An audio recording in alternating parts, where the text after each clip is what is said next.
world's most notorious supervillains have joined forces in order to capture some of the brightest minds of the 21st century. They have locked these students into a classroom. They will have to figure out the clues, complete the task, and beat the clock in order to escape. The clock is ticking. Can they escape the classroom?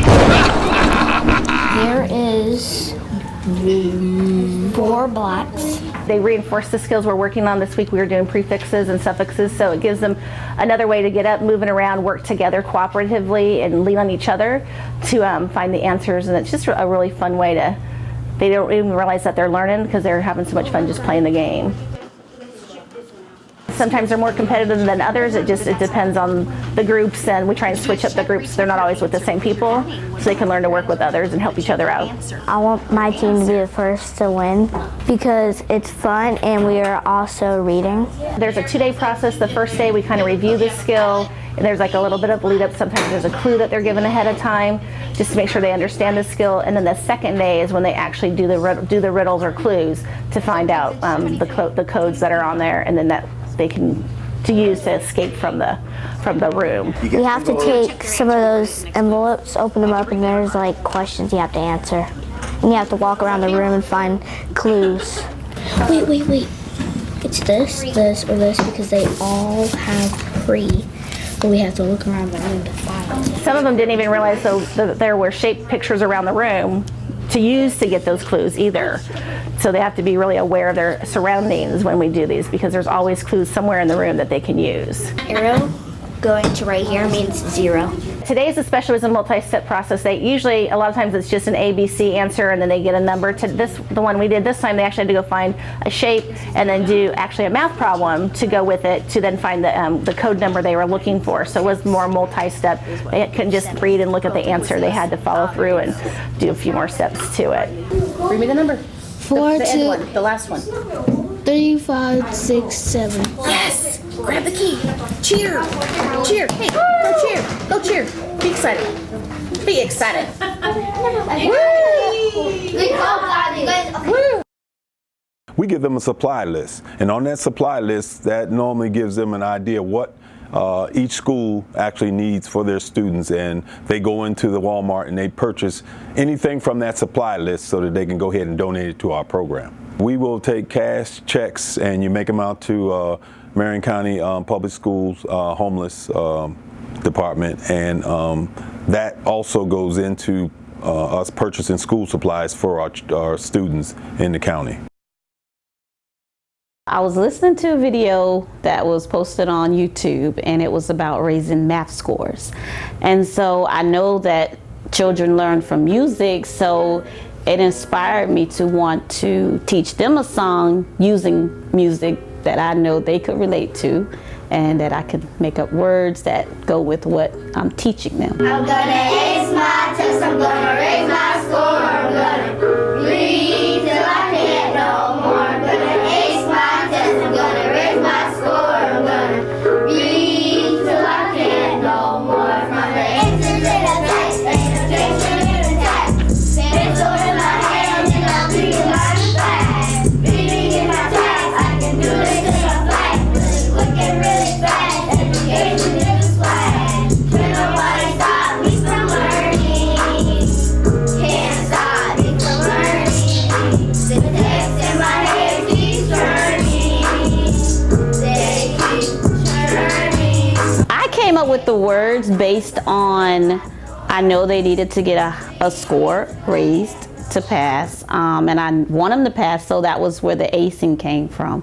Annotation is, when I put that word in there, that came from the actual markings that they put in a text to understand what they're reading. So if they have questions about it or they like it, they put a certain mark, and it's called annotating. And that's where that came from. And swag, that's kind of like a cool thing that they do with their hand. So I knew I had to put something in there cool. And also with the reading, we read a lot of text. So that's the wording for story. So I included that in there. And of course, we got to have our pencils so we can mark the answers. And also the part about the churning, they really didn't know what churning was.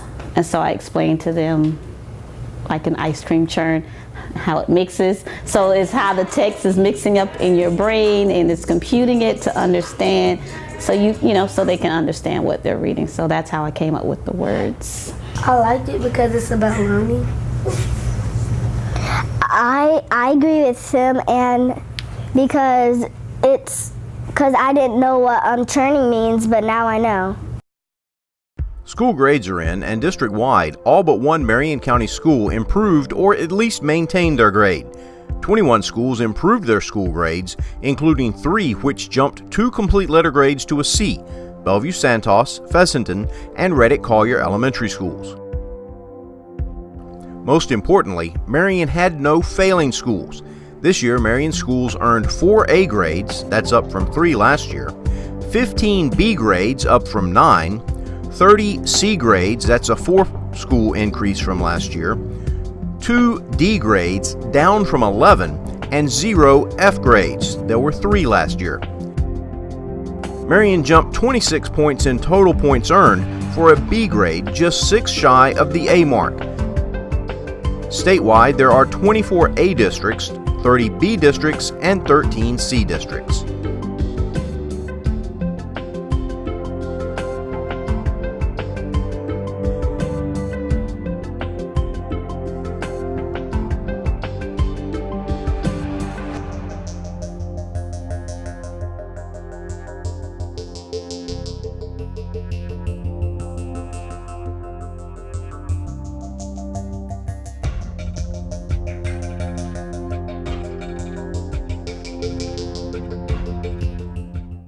Hello everybody, I just wanted to say thank you. Wow.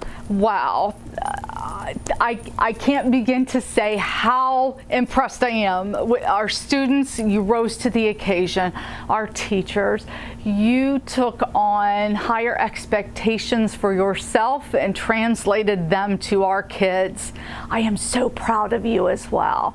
To our administration, to every member of our district staff, you supported that classroom and in turn helped these kids achieve. Thank you. And to our community, every member of our community, thank you. We could not do this without your support. It was tremendous, unprecedented community support this last school year. So again, thank you. It sounds so simple, but those 2 words carry so much. It's the beginning now of a new school year. We welcome our students back in just a few weeks. I have missed them so much, and I know even greater things are on the horizon for them. And I know that we can do it, and I'm sure all of you out there know too. We can do it. So thank you, and here's to a great new school year. We'll see you soon.